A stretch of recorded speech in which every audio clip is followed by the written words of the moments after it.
Donc, je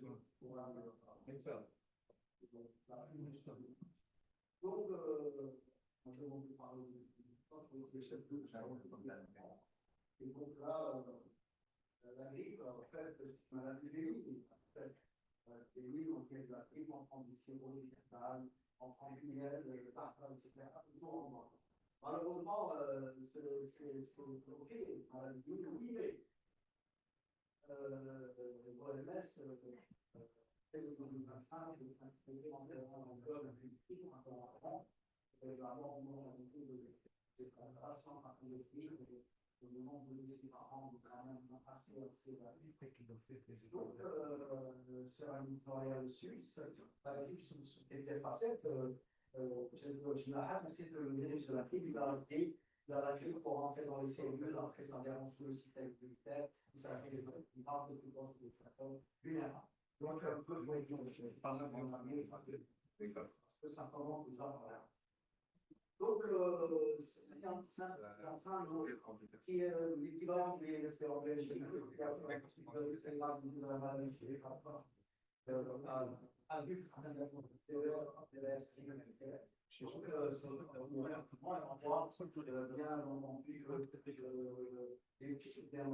l'hospitalisation est directement impactée par le nombre de patients qui sont diagnostiqués par an.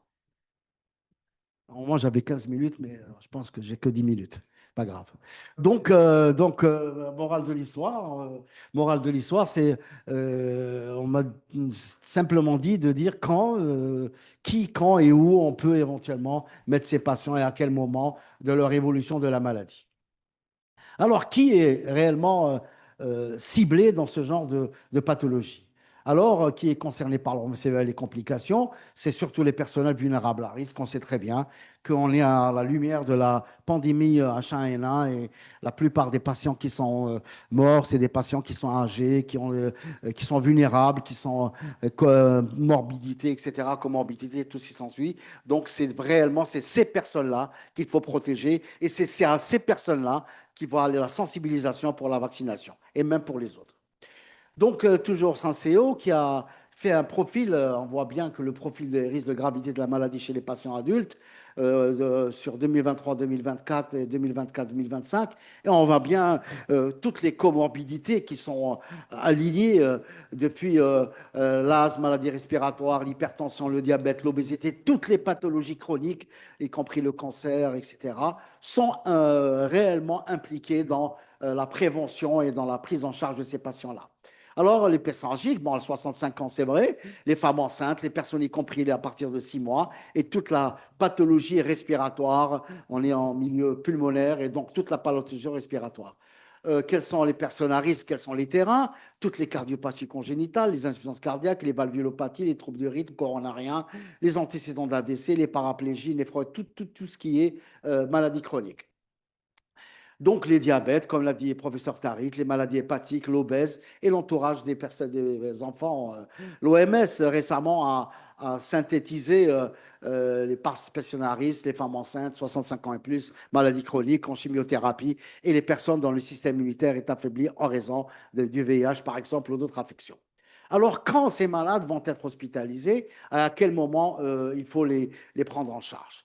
Donc, sur cette étude japonaise, sur 100 000 cas de grippe, bien entendu, ils ont quand même colligé plus de 16 millions de cas de grippe entre 2012 et 2016, qui a occasionné, bien entendu, des complications. On voit bien que les complications pulmonaires viennent en première position par rapport aux autres complications telles que ARDS ou des encéphalopathies. Donc, c'est clair que tout est misé sur le poumon et c'est la principale cause de mortalité dans les grippes sévères.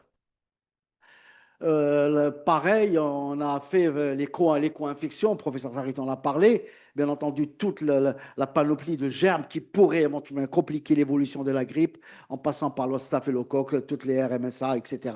Et on voit ici, à gauche, que les patients qui ont subi, parce qu'on va parler un peu du traitement comme ça, extra-pulmonaire, tel que l'ECMO, que quand même, il y a plus de survivants quand on met le poumon au repos et on met une assistance extracorporelle.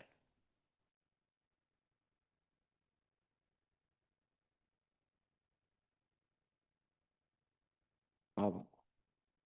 Donc, et cette étude de nos collègues tunisiens, syndrome de stress périodique de la rue, dans les 7 années, c'est une étude qui a duré quand même 7 ans, et on a bien parlé tout à l'heure, et tu as bien insisté pour dire que même en post-grippal, les malades restent quand même avec la toux et la dyspnée plus de 6 mois, et quelquefois il y a des séquelles, il y a des maladies qui apparaissent après la prise en charge d'une grippe sévère. Et un cold case, effectivement, c'est un enfant de 2 ans qui est mort. Il faut dire aussi que les enfants ne sont pas épargnés. Décès brutal, infection à virus influenza chez un enfant de 2 ans. Étude d'un cas où la diagnostic a été fait d'un cas autopsique, juste pour se mettre en idée qu'eux aussi peuvent être. Alors, les hospitalisés quand, bien entendu, quand ils ont les surréactions pulmonaires, qu'elles soient virales ou bactériennes, quand ils ont la myosite, la rhabdomyolyse, les complications cardiaques, l'infarctus, avec le risque dans les 6 jours, la myocardite, la péricardite et toutes les encéphalopathies et les neuropathies. Alors, où les hospitaliser? On en a discuté avec le professeur Tarit et on a dit, moi personnellement, 86% des réanimateurs que j'ai interrogés admettent des patients sans être convaincus de l'utilité.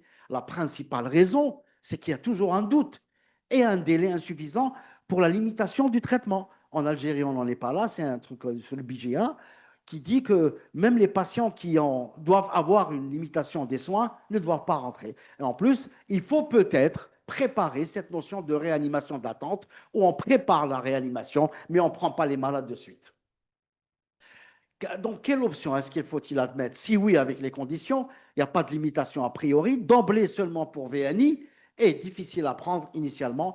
Et le patient, bien entendu, doit être sensibilisé avant d'être emmené en réa, parce qu'il y a des patients qui ne veulent pas être intubés, il y a des parents qui ne veulent pas que leurs patients soient intubés. Donc, le pneumologue, le réanimateur, les parents et les médecins doivent être sensibilisés à ça pour ne pas imposer un plan thérapeutique qui n'est pas accepté par le patient ou la famille. Donc, politique d'admission large en réanimation avec réévaluation après 3 jours. 3 jours, on refait le point de situation. On doit raccourcir les séjours pour compenser l'augmentation des admissions. Bénéfice pour l'entourage et éviter le refus strict. Les constantes de temps par rapport aux premiers pathologies. Alors, où hospitaliser ces patients? Juste pour rappeler que dans cette série, sur 4 ans, il n'y a que 15% des patients qui passent en réanimation. Et ces patients-là, 6% ont l'assistance respiratoire invasive et 0,3% ont l'ECMO. Pour vous dire que ce n'est pas 100% des patients, ni 90%, ni 80%. Alors, quels sont les critères? C'est l'existence d'une défaillance d'un organe au moins, que ce soit le poumon, que ce soit le rein, que ce soit le cœur, l'insuffisance respiratoire aiguë, bien sûr, avec ventilation non invasive au cours après l'échec de la VNI, l'ECMO véno-veineuse qui doit prendre de l'essor en Algérie, parce qu'en période, en 2009, en H1N1, si on avait l'ECMO à mettre sur les patients, on aurait dû quand même sauver des vies humaines. Détresse hémodynamique avec choc septique, mais aussi cardiogénique, et les troubles neurologiques par troubles métaboliques, encéphalopathie. Juste un espèce d'algorithme sur l'assistance ventilatoire. On peut mettre les malades uniquement sous masque pour permettre seulement un apport en oxygène en plus, mais ne pas supplier les mécaniques ventilatoires. On peut faire de la ventilation mécanique non invasive, solution intermédiaire avec apport en oxygène et suppliance partielle, parce que le malade qui a besoin d'une ventilation doit avoir 2 niveaux de pression, et la ventilation mécanique, solution ultime permettant de supplier totalement la mécanique ventilatoire en cas de détresse pulmonaire grave.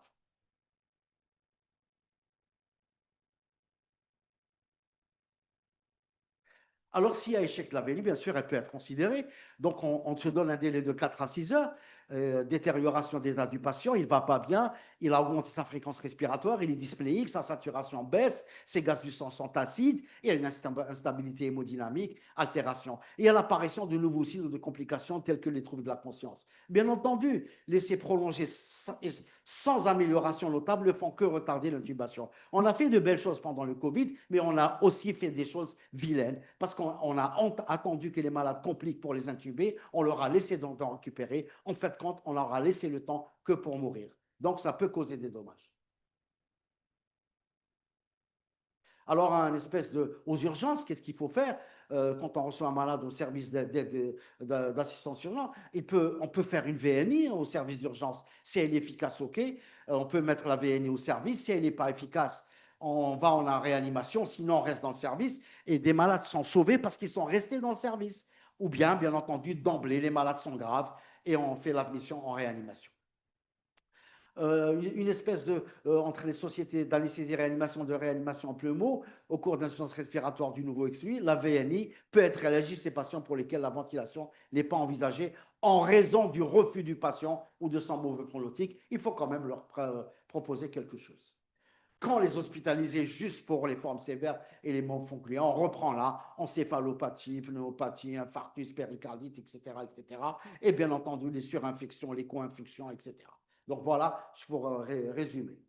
Cas clinique, madame, 23 ans, syndrome grippal, fièvre, douleur musculaire depuis 3 jours, apparition de douleur thoracique à 23 ans, motivant l'hospitalisation. Elle était tachycarde, fébrile, hypotendue et l'évaluation des troponines. Dans les recommandations, c'est clair que cette malade-là va aller regarder le CG, infarctus antérieur et postérieur. Et là, même la évolution, il y a eu aggravation rapide de l'hémodynamique avec l'état de choc réfractaire. On a mis en place une ECMO véno-artérielle et en quelques jours, la malade a été récupérée et elle est vivante bien portante. Voilà un peu les schémas de l'ECMO véno-artérielle et artérielle. Et l'évolution rapide des signes d'hypoperfusion après ECMO, amélioration en 5 jours, récupération à datégrome et le TT en 6 mois était normal. Donc, ce n'est pas un miracle. Et bien entendu, j'ai juste mis ça parce que les sociétés françaises ont mis d'anesthésie-réanimation. Ils ont fait une surveillance des cas de grippe, de Covid-19, infection VRS, bronchiolite, etc. Saison 2025, ils ont prévu quand même de regarder, de faire une espèce d'alerte pour essayer de colliger les cas de virus et de grippe sévère. Les formes cérébrales compliquées constituent un tournant fatal dans l'évolution d'un syndrome grippal qui paraît bénin, et tout l'enjeu est dans le dépistage des personnes à risque, la prévention par la vaccination et le diagnostic, la prise en charge précoce des complications et bien entendu vers la mise en place des dispositifs de surveillance des cas graves de grippe en Algérie. Je vous remercie.